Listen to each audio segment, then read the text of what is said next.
हैं, let us find out ये relationship कैसा है इस वक्त। वाओ, स्टार, ब्यूटीफुल, एकदम अट्रैक्टेड हैं आप दोनों एक दूसरे से, बहुत स्ट्रॉन्ग, बहुत एनर्जी, फिजिकली अट्रैक्शन मुझे दिख रहा है आप दोनों के बीच में। कुछ लोगों के लिए ये नया रिलेशनशिप है, कुछ लोगों के लिए आप दोनों को शायद थोड़ा समय हो चुका है, लेकिन ये रिलेशनशिप आप दोनों ही चाहते हैं, एक्सपेक्ट कर रहे हैं इस रिलेशनशिप के अंदर ग्रोथ, डेवलपमेंट। इन शॉर्ट अगर मैं कहूं तो दोनों ही पर्सन डेडिकेटेड हैं रिलेशनशिप में। मुझे लग रहा है कुछ लोगों के लिए कि आपने ईश्वर से मांगा है इस व्यक्ति को, ठीक है, यानी कुदरत से आपको ये पर्सन मिले हैं। हो सकता है कि शायद नहीं भी मिलते, लेकिन आपको ब्लेस किया है गॉड ने with this person. Okay, second, मुझे ऐसा लग रहा है आप दोनों के बीच में कुछ ऐसा हुआ है या जिसकी वजह से आप थोड़े से पेन में हैं। आप चाह रहे हैं कि बस अब ये रिलेशनशिप सेटल हो जाए, अच्छा हो जाए। तो एक तरीके से रिलेशनशिप अच्छा है, लेकिन कुछ कमियां हैं अभी भी। आपके पर्सन इस रिलेशनशिप के बारे में सोचते हैं डेफिनेटली, लेकिन अब यहाँ पर एक चीज मुझे और दिख रही है, वो ये है कि शायद सब कुछ अच्छा है रिलेशनशिप में, लेकिन शायद कुछ भी अच्छा नहीं है। इन अ वे बाहरी तौर से सब कुछ अच्छा है, ऊपरी तौर से सब कुछ अच्छा है, लेकिन अंदर से आप खुश नहीं है, आपके पर्सन खुश नहीं है। ये बात बहुत ही कम लोगों के साथ में रेजोनेट होगी, सिर्फ ये बात। ओके, आप दोनों के रिलेशनशिप में प्रॉब्लम है एस ऑफ सोर्ड्स, यानी आप दोनों ही शायद एक दूसरे से कम्युनिकेशन के दौरान, बात करने के दौरान झगड़ा कर लेते हैं, किसी तरीके से बहस हो जाती है, आपको गुस्सा आ जाता है, उनको गुस्सा आ जाता है और बहुत मिसअंडरस्टैंडिंग हो जाती है, या पूरी बात कंप्लीट ही नहीं हो पाती। मिसअंडरस्टैंडिंग तो मुझे नहीं ज्यादा लग रहा है, लेकिन बात पूरी कंप्लीट हो ही नहीं पाती, उससे पहले ही लड़ाई झगड़ा हो जाता है। हो सकता है आप अपनी जिंदगी में बिजी हैं, आपके पर्सन अपनी जिंदगी में बिजी हैं, हालांकि लड़ने के लिए कुछ नहीं है, लेकिन आपके अपने रूल्स हैं, अपने थॉट्स हैं, उनके अपने रूल्स हैं, अपने थॉट्स हैं। लेट अस फाइंड आउट कि इस रिलेशनशिप को आप दोनों ही किस तरीके से बैलेंस कर सकते हैं, किस तरीके से आप दोनों को वर्तन होना चाहिए। प्यार अगर है, बहुत प्रैक्टिकल मुझे यहाँ पर आप दिख रहे हैं।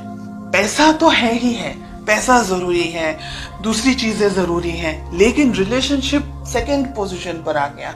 एक दूसरे के लिए फीलिंग्स कहाँ है, जाहिर नहीं हो रही है, एक्सप्रेशन नहीं है आप दोनों के ही मन में, मुझे ऐसा लग रहा है। किस तरीके से आपकी अप्रोच होनी चाहिए, क्या करना चाहिए, एक दूसरे से बात करनी चाहिए, एक दूसरे को अपनी फीलिंग्स जाहिर करनी, लव रोमांटिक फीलिंग्स, दूसरी फीलिंग्स नहीं, लड़ाई झगड़े वाली बात नहीं, रोमांटिकली आपको एक दूसरे से बात करनी होगी।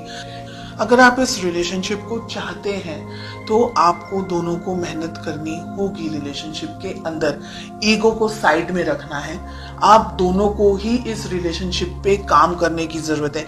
कम्युनिकेशंस आपको भी अच्छे रखने हैं। ईगो के अंदर अगर आपने भी ऑपरेट किया तो ये रिलेशनशिप कहीं और ही चला जाएगा, और यहाँ पर आप दोनों के बीच में डाइवोर्स, अगर मैरिड है तो डाइवोर्स होने के स्ट्रॉन्ग चांसेस हैं, रिलेशनशिप कोर्ट तक जा सकता है, एंड ये दोनों ही रेड फ्लैग्स मिल रहे हैं। 3 ऑफ कप्स जस्टिस के साथ हमें मिल रहा है।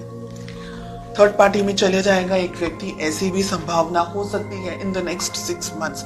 इसलिए अगर आप दोनों के रिलेशनशिप में कोई व्यक्ति, मैस्कुलिन एनर्जी मुझे बहुत स्ट्रांग दिख रही है, डोमिनेट कर रहा है, या अगर आप दोनों के रिलेशनशिप में कोई बाहर का व्यक्ति, और बाहर में आती है फैमिली, बाहर में आते हैं दोस्त, बाहर में आता है सब कुछ, आप दोनों के बीच में सब कुछ बाहर का है, everything is third party because it's the two of you. अगर आप लोग दोनों मैरिड हैं तो, अगर आप दोनों किसी और से मैरिड हैं देन ये बात अलग है, तो फिर आप थर्ड पार्टी हैं। ओके, ये रिलेशनशिप में ठीक से बात होना, ये रिलेशनशिप में बहुत सी चीजें हो सकती है अगले 6 महीनों के अंदर।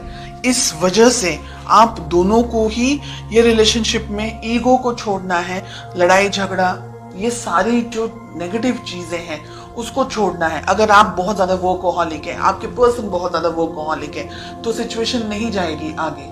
फिर आपको ऐसा लगेगा थोड़े टाइम के बाद में कि वो अपनी जिंदगी में, मैं अपनी जिंदगी में, तो ये रिलेशनशिप नहीं जाएगा आगे। देखिए, अगर आप लोग ने नई शुरुआत नहीं की तो ये रिलेशनशिप कहीं ना कहीं दोनों को वर्क करना है। 3 ऑफ पेंटिकल्स, दोनों को काम करने की जरूरत है, दोनों को इक्वली मेहनत करने की जरूरत है, अदरवाइज ये वन साइडेड रिलेशनशिप रह जाएगा। और अगर आप दोनों के बीच में कोई और है तो आपको उस व्यक्ति से भी बात करनी होगी। कोई इंटरफेयर कर रहा है रिलेशनशिप में या किसी तरीके का आपके ऊपर प्रेशर क्रिएट करने की कोशिश हो रही है, तो ये रिलेशनशिप को मैच्योरिटी के साथ में हैंडल करने की जरूरत है।